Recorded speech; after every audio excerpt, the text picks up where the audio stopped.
إلى حضرة النبي المصطفى رسول الله صلى الله عليه وسلم آله الكرام شرم الفاتحة أعوذ بالله من الشيطان الرجيم إياك نعبد صراط الذين أنعمت عليهم غير المغضوب عليهم ولا الضالين.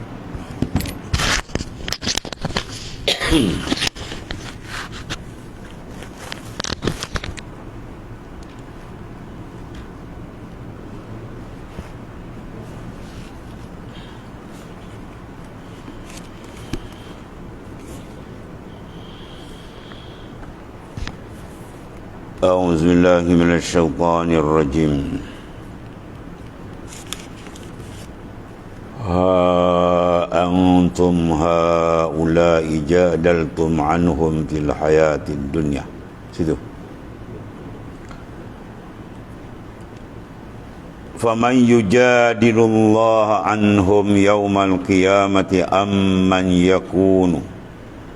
أمن يكون عليهم وكيلا ومن يعمل سوءا أو يظلم نفسه ثم يستغفر الله يجد الله غفورا رحيما.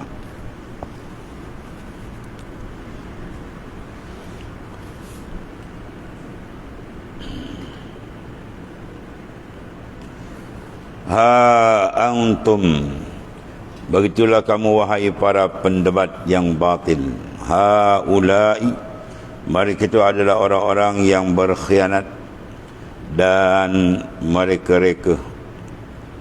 jadaltum anhum fil hayatid dunya, kamu berdebat untuk mereka dalam kehidupan dunia ini, menutupi aib dan pengkhianatan yang mereka lakukan di dunia ini. Faman yujadilillah, maka barang siapa yang akan menentang Allah Ta'ala yang maha membalas, anhum yaumal qiyamah, untuk membela mereka pada hari kiamat dan menutup kesalahan mereka darinya, amma yakunu alaihim wakilah, atau siapakah yang boleh menjadi pelindung yang membela dan menyelamatkan mereka dari azab Allah dan pembalasan Allah Subhanahu wa ta'ala.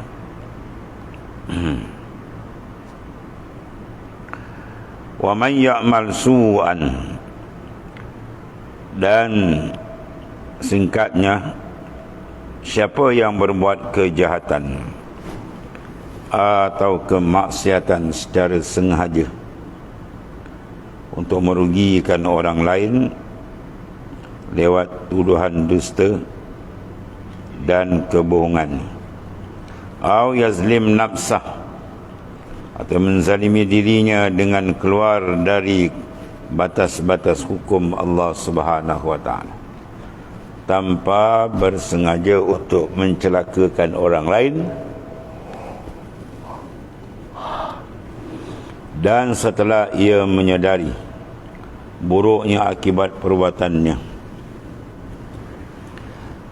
kemudian summa yastaghfirillah, dia memohon ampun kepada Allah Ta'ala dengan taubat dan penyesalan yang benar-benar tulus dan penuh kesadaran, maka yajidillaha ghafurar rahimah, dan dia akan mendapat Allah Ta'ala memberi taufik sehingga ia bertaubat.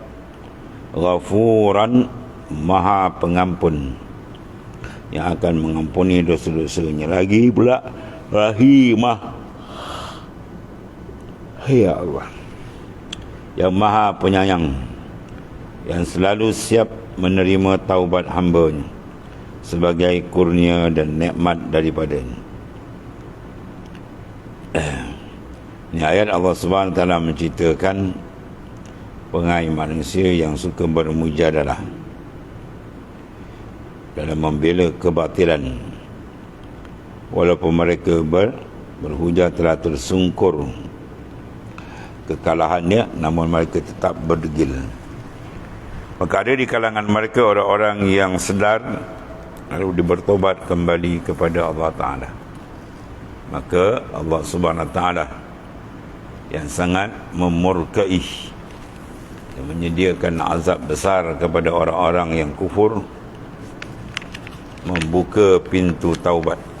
Walau macam mana sekalipun kesilapannya, akan diberikan keampunan oleh Allah Ta'ala yang bersifat Ghafur, lagi pula Rahim.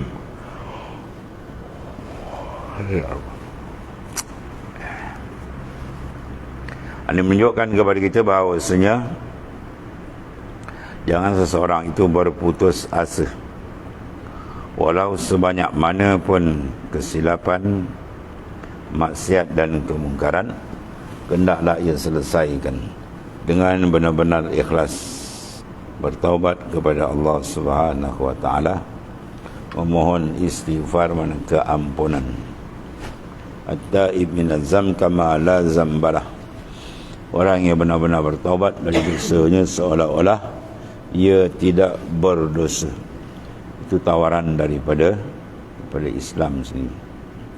Ya, itulah Allah SWT meletakkan garis panduan itu. Semurka-murka Allah Ta'ala bila insan itu kembali dengan ikhlas, seikhlas-ikhlasnya bertaubat, dia diterima oleh Allah Subhanahu Wa Ta'ala. Sebab itu barang siapa yang memilih meniru akhlak Allah Ta'ala, apa maksud dia? Maknanya dia memilih sifat-sifat yang dia redai Allah Ta'ala, pengampun. Sebab ada orang dia mempunyai sifat hasad dengki yang tak berkesudahan. Orang dah tersilap, Tuhan boleh ampun, dia tak nak, dia tak mau mengampun. Orang ni dibenci oleh Allah Ta'ala, ya, dia benci Allah Ta'ala bila dia tidak ada sifat pengampun. Banyak mana silap kita dengan orang. Kita nak dia silap kita dengan orang, orang silap dengan kita, kita silap dengan Tuhan lagi banyak, ya. Maka Tuhan pengasih penyayang, boleh ampun. Sebab tu bila manusia mengikut akan nafsu je, maka benda-benda ni terbawa dalam kehidupan yang menjahanam, merosakkan di sini. Sebab tu kita kena sedia mengampunkan segala dosa, silap, kesalahan orang kepada kita. Maka insya-Allah di akhirat kita mudah mendapat keampunan daripada Allah SWT yang sangat penting. Kalau dosa tidak terampun, neraka jahanam yang menunggu mereka.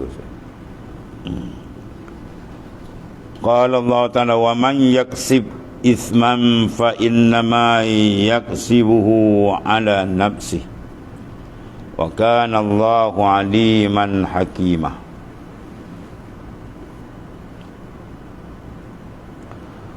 Wa man yaksib, dan siapa yang di antara kalian berbuat, mana mengusahakan, melakukan isman, yakni dosa, maksiat, kemungkaran yang mengakibatkan seksa dan azab. Sebab balasan bagi orang yang melakukan kemungkaran, maksiat, yang melanggar perintah Tuhan, sebab ada melanggar dalam bentuk meninggalkan yang disuruh, ataupun langgar dalam bentuk melakukan benda yang dilarang. Itu mana mereka membuat isman. Wa man yaksib isman, maka fa innama yaksibuhu ala nafsi, sesungguhnya dia mengerjakan untuk merugikan dirinya sendiri. Dia mengerjakan maksiat, maka dia yang akan dibakar dengan azab yang amat dahsyat, kerana tampaknya tiada akan keluar dari dirinya sendiri. Wa kana Allah, dan adalah Allah Subhanahu Wa Ta'ala yang maha memberi balasan kepada hamba-hambanya,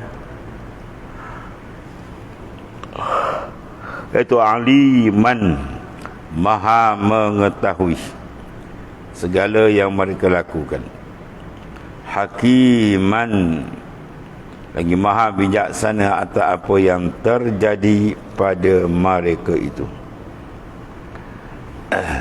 Di barang siapa yang mengusahakan akan kesilapan dosa, sungguhnya makan diri mereka balik, itu maksudnya.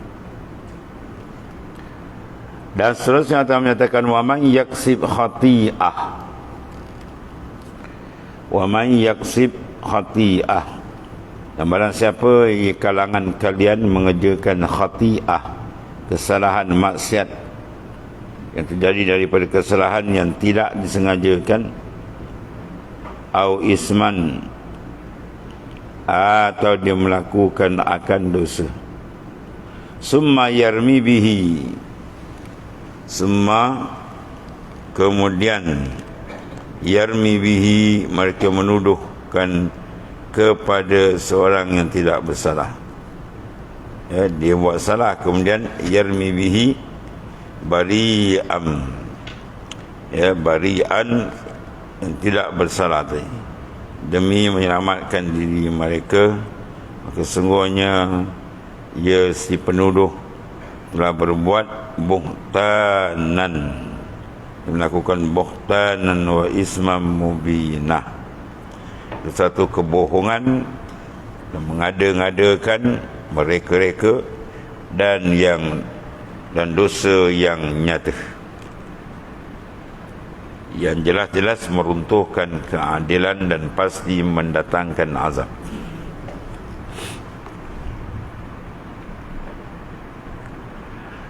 Di mana di sini Allah SWT menyatakan peringatan supaya manusia dalam melakukan tindakan dia kena ingat, jangan terburu dengan nafsunya, terburu memuaskan keinginan nafsu dia. Kerana sini siapa yang yaksibhu, dia mengusahakan melakukan benda yang sedemikian tu ala nafsi, atas diri dia sendiri, dia yang menanggung mana. Dan Allah Subhanahu Wa Taala membuka peluang, dia maha mengetahui supaya kita sentiasa berhati-hati. Hakiman, lagi pula dia maha adil dalam melaksanakan sesuatu perkara. Kemudian siapa yang mengusahakan pula kesalahan khati'ah atau dosa isman, kemudian dia menuduh pula, summa yarmi, dia menuduh dengan dia tadi, ya, bari'an faqadih tamala buhtanan, dia menuduh orang yang tidak melakukan. Ini setengah daripada perangai hati yang jahat, dia buat silap, kemudian dia kata orang buat silap. Ada setengah tu dia nak suruh orang buat silap, dia provoke orang macam-macam. Dia api-apikan orang tak ada usik dia api. Yang pertama orang pun ni angin, kan? Bila orang marah kat dia, dia kata orang tu jahat, orang marah, padahal dia lah kepala. Pun ada juga jenis perangai manusia ni, ya, perangai manusia yang punca dia satu adalah kekotoran hati dia. Ya, punca dia adalah kekotoran hati. Kalau hati yang bersih, sentiasa menghadap Allah, reti bernikmat dengan Tuhan, tak ada masa dia nak main benda-benda ni. Tak ada masa, dan tak ada dalam kepala dia perkara-perkara yang sedemikian kotor. Maka perjalanan hidup dia akan cantik apabila mereka mendampingkan diri dengan Allah Subhanahu Wa Taala. Walaula fadlullahi alaika wa rahmatuh, sekiranya bukan kerana kurnia Allah kepadamu, wahai Rasul yang paling sempurna, dengan menurunkan wahyu, kalau tidak begitu, wa rahmatuhu, dan rahmatnya, dengan memberitahu tentang tindakan mereka menuduh orang yang tidak bersalah. Ya, kalau tidak ada kurnia Tuhan, rahmatnya, jawab dia adalah hammat ta'ifatun minhum au yudilluk, tentulah segolongan dari mereka berkeinginan keras untuk menyesatkan kamu daripada jalan yang lurus dan daripada hukum Allah serta perintahnya, perintah Allah Ta'ala. Maknanya semua itu datang dengan apa? Rahmat. Dengan adanya rahmat, kasih sayang Allah Ta'ala, selamatlah insan itu daripada perkara-perkara yang tersebut, perangai-perangai huduh yang dilarang oleh Allah Subhanahu wa taala tadi. Kalau sekiranya tidak ada bantuan, habis. Sebab tu disebut di sini laula fadlullahi alaik. Kalau tidak ada fadlillah dan rahmatnya, kurniaan dan rahmat dia, saya habislah. Lahammat ya ta'ifatun minhum ayudilluka. Tentu segolongan daripada mereka berkeinginan untuk apa? Berkeinginan yang kuat, yang sungguh untuk menyesatkanmu. Rasul pun dia nak sesatkan. Ya Allah, kalau tidak ada bantuan Tuhan, habis. Ya, walhasil kalau Rasul sehebat itu pun sentiasa yang ada pada dia adalah rahmat dan pertolongan Allah, apatah lagi kita yang sangat jauh.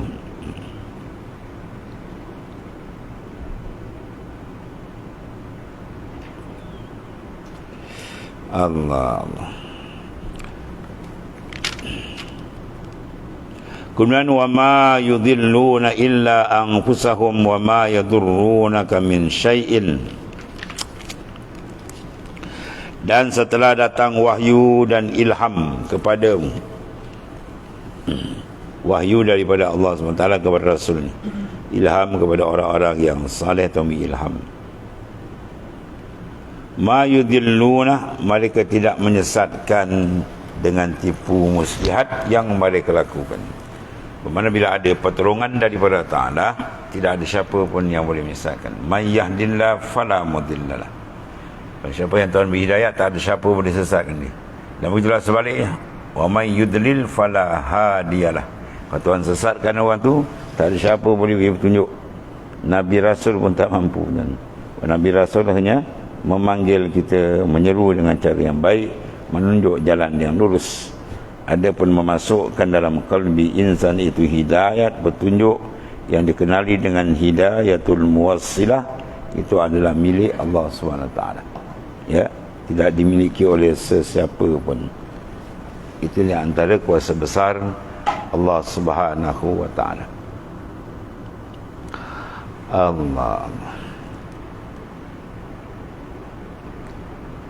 Wa ma yudhilluna illa anfusahum. Mereka tidak menyesatkan dengan tipu muslihat yang mereka lakukan, melainkan diri mereka sendiri ketika petaka dan seksa akibat kedustaan itu berbalik menimpa mereka sendiri. Ya, mereka jalan yang tidak betul, membuat tuduhan yang tidak dibenarkan oleh syarak, mana berperangai huduh, tak nak beriman. Maka semua itu akan kembali kepada diri mereka sendiri, tidak memberi mudaratkan siapa pun. Sebab itu kita dalam menyampai Islam jangan takut apa, kita hanya takut kepada Allah Ta'ala. Ya, apa saja yang membuat tidak ada izin, tak akan berlaku apa. Dan semua itu berlaku dengan izin daripada Allah Subhanahu wa Ta'ala. Itu akidah yang kukuh. Seterusnya Allah Ta'ala menyatakan wa ma yadurrunaka min syai', dan mereka tidak dapat membahayakan, tidak dapat memberi mudarat akan dikau min syai'in, sedikit pun. Ya, dengan bahaya seperti apa pun tak dapat, kerana Ta'ala melindungimu dari segala tipu muslihat mereka terhadapmu, itu terhadap Rasulullah SAW, dan akan membalas perbuatan mereka. Ini hasil daripada apa sebenarnya? Dalam ayat lain dia berserah, buat Nabi lah orang yang paling hebat, penyerahan, penggantungan hati dengan Allah. Wa may yatawakkal 'ala Allahi fa huwa hasbuh. Siapa yang bertawakal, betul bergantung dengan Allah, Tuhan akan kawal dia, Tuhan akan memadakan dia. Maka rasa dapat tawakal bila dia kenal jalan makrifat itu penting. Bila dia makrifat Allah Ta'ala, dia akan kenal dan dia akan bergantung. Orang yang kenal Tuhan, confirm dia akan bergantung, bergayut kuat dengan Tuhan. Dia tak nampak benda yang lain. Tapi kalau makrifat disamar, itu kadang-kadang yang dia terbabas banyak. Dia perasan diri dia pegang pada diri dia, pegang pada makhluk dan seumpama. Itu semua kesesatan. Allah. Wa anzalallahu 'alaikal kitaba wal hikmah wa 'allamaka ma lam takun ta'lam. Seterusnya, dan engkau harus menghindari tipu daya mereka ataupun mendengar kebohongan mereka, kerana Allah SWT telah menurunkan kepadamu dengan segenap kelembutannya, ya, dengan segenap hikmat kelembutan, iaitulah Allah datangkan kepada kita kitab, iaitulah kitab wal hikmah, kitab yang menjelaskan berbagai kejadian, hukum hakam, hikmah, itulah yang sempurna dan sekaligus menyingkap semua rahsia di balik segala hal. Tuan-tuan bukakan. Pertama kepada baginda SAW, apabila nak dibuka, kalau dia tutup, tak ada lah. Wa'allamak, dan dia Allah Ta'ala juga yang mengajar kamu akan hakikat ma'rifat itu. Wa'allamaka ma lam takun ta'lam, dan telah mengajar kamu akan hakikat dan makrifat itu. Ta'lam, apa yang kamu ketahui sebelumnya. Wa kana Allah wa kana fadlullahi 'alaika 'azimah, dan adalah kurniaan Allah atasmu dengan bermacam-macam kurnia ini sangat besar, kerana tidak ada kurnia yang lebih besar dari itu. Jika keadaan dirimu di sisi Allah seperti ini, maka janganlah kau pedulikan mereka dengan menolong atau menemani mereka. Kalau kita dah kuat, jangan bergantung bulat dengan Tuhan, dan yakini pertolongan Tuhan akan sampai, ya, dan pertolongan Tuhan amat hebat. Kemudian seterusnya firman Ta'ala, la khaira fi katsirin min najwahum illa man amara bi sadaqatin aw ma'rufin aw islahin bainan nas, ila akhir ayat. Sadaqallahul azim. Ya karim.